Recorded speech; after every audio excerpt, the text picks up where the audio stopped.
Uganda, as per official statistics, heavily relies on charcoal and wood for energy, with a striking 90% of the population dependent on these sources. However, the country grapples with the ongoing consequences of climate change, which hit the youth particularly hard. Instances of severe climate disruptions, including landslides in Kasese district, prolonged drought in Karamoja, and the recent damage to the Katonga Bridge disrupting travel, compound pre-existing socio-economic issues such as youth unemployment, food insecurity, and a lack of sufficient social safety nets.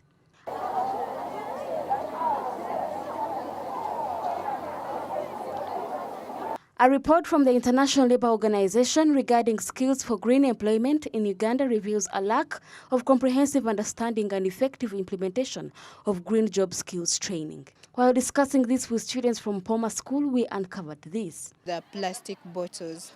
We have designs like of recently. We came up with a design that we decorated our class using plastic bottles, and then our teacher was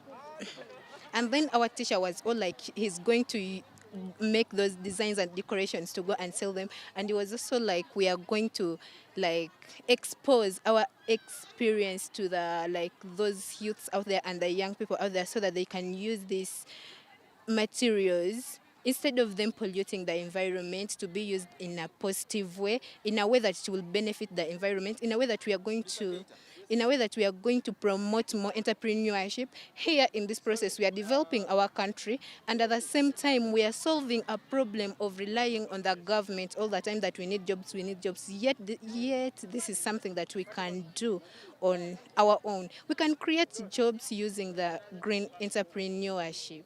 Poor mechanical condition, they always produce these fumes that have different types of greenhouse gases that destroy our environment, and some of them even cause diseases to our health. So it's health bad, even the environment is also environmentally bad.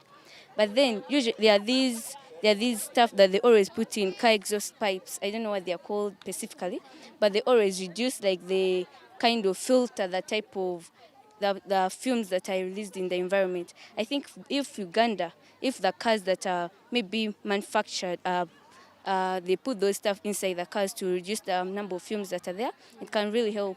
And yeah, I mentioned something about using bikes, like bicycles. I think it really helps because it's good.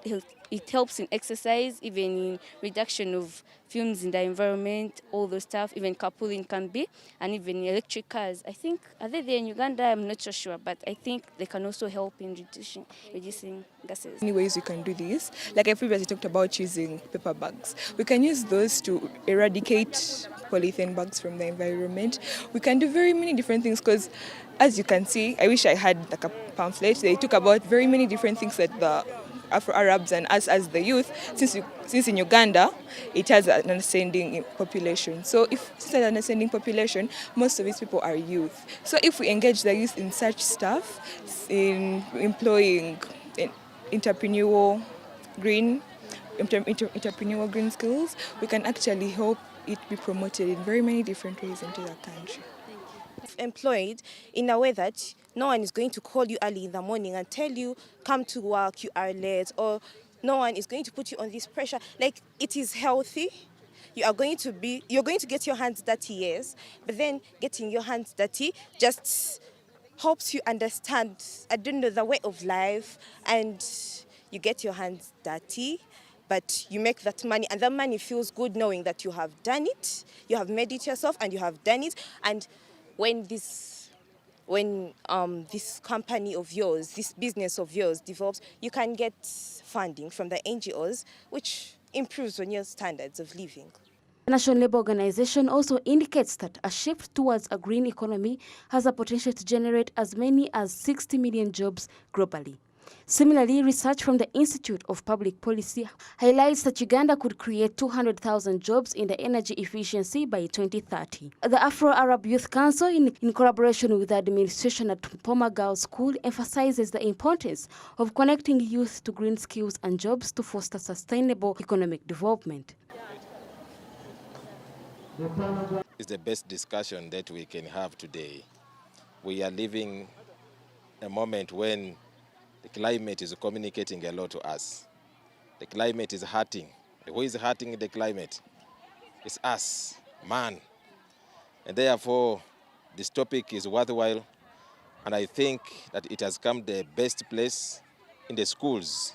When we come to the schools, you find the youth there. The youth are full of energy. The youth are full of ambition. They are ready to take on the mantle for managing the environment for today and also for the future.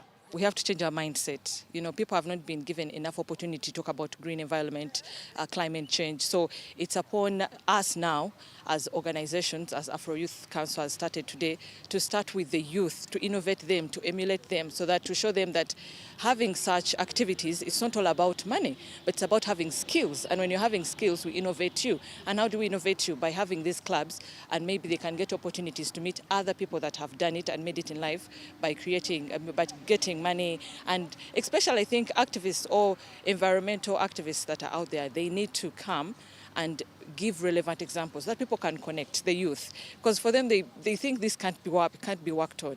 And I believe it's upon us now, as organizations, that we start bringing such people so that they start, showing them that there is a way, there is money.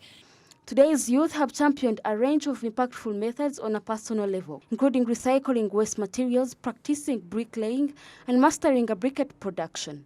These endeavors stand as compelling examples of their commitment to combat deforestation and safeguard the environment while showcasing their potential as stewards of a more sustainable future.